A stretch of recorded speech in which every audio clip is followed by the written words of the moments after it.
एक शांत सा गांव जहां खेतों में हरियाली थी और बीच से बहती थी एक पुरानी नदी, सरस्वती नदी। इस नदी के बारे में गांव में एक पुरानी मान्यता थी। चलना नदी की तरफ। मैं सुना हूँ वहाँ रात में कुछ चमकता है।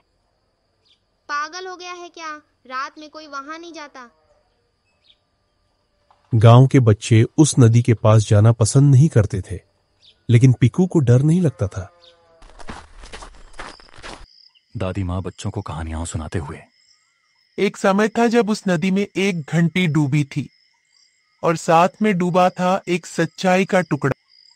घंटी? कैसी घंटी दादी माँ? एक लोहे की घंटी थी। जिसने भी उसे बजाया उसने किसी की नींद उड़ा दी थी। ये सब झूठी कहानियां हैं, है ना दादी माँ? कहानियां भी कभी कभी हकीकत होती हैं बच्चा। उसी रात पिकू ने तय कर लिया, अब वो उस घंटी को ढूंढेगा। अगली शाम जब सूरज ढल रहा था, पिकू और टुकुन चुपके से नदी के किनारे पहुंचे।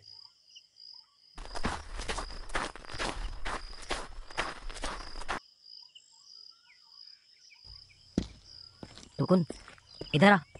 कुछ तो है इस मिट्टी में। कहीं सांप ना हो, संभल के। और तभी पिकू के हाथों में आया एक पुराना जंग लगा लोहे का टुकड़ा। ये घंटी है। मत बजाना पिकू, कहीं कुछ हो ना जाए। लेकिन पिकू ने घंटी बजा दी और उस आवाज के साथ जैसे हवा का रंग बदल गया हो।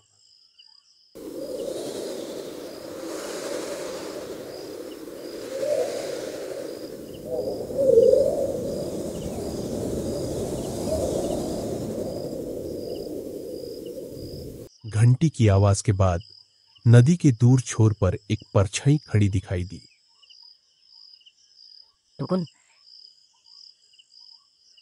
वो बाबा हैं जो नदी किनारे रहते हैं। सब कहते हैं वो पागल हैं। लेकिन उस बाबा की आंखों में कुछ ऐसा था जो किसी सच्चाई की गहराई दिखा रहा था।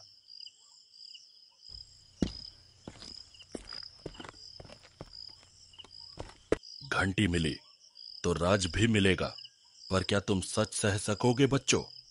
हमें बताइए बाबा, हमें सब जानना है। बाबा ने उन्हें अपनी झोपड़ी में बुलाया और एक पुरानी डायरी पकड़ाई। इसमें वो लिखा है जो कभी किसी ने नहीं पढ़ा।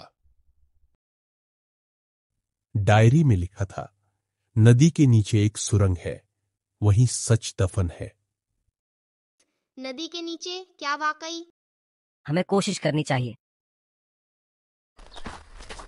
अगले दिन दोनों बच्चे नदी के उसी किनारे पहुंचे और मिट्टी हटाने लगे।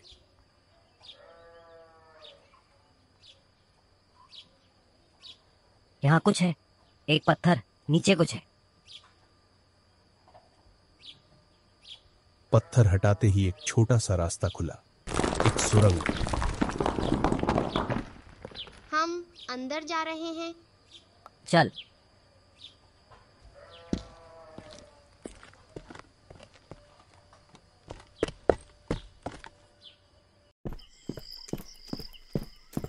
सुरंग में अंधेरा था, दीवारों पर जाले थे।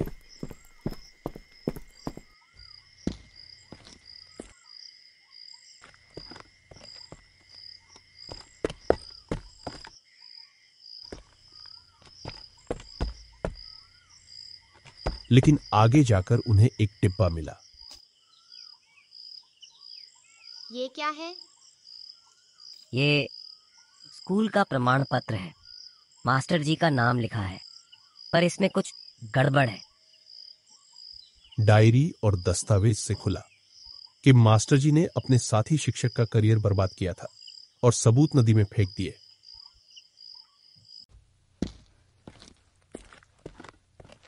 मैं वही हूं जिसे झूठा साबित कर गांव से निकाल दिया गया था। पीकू और टुकुन ने बाबा के साथ जाकर गांव के इंस्पेक्टर को सब दस्तावेज सौंपे। ये बहुत गंभीर मामला है, जांच होगी। मास्टर जी ने अंत में गलती स्वीकार की और बाबा से माफी मांगी। मैंने अपनी गलती छुपाई, पर अब मैं उसे सुधारना चाहता हूं। बाबा को पंचायत ने फिर से गांव का सम्मानित शिक्षक माना और पिकू व टुकुन को बहादुरी पुरस्कार मिला। सच चाहे जितना भी गहरा दबा हो, वो बाहर आ ही जाता है। सच बोलना ही सबसे बड़ी ताकत है। और डर को हराना सबसे बड़ा इनाम। कहानी खत्म हुई, लेकिन एक बात सच्ची रही, हिम्मत और सच्चाई से हर अंधेरे को मिटाया जा सकता है।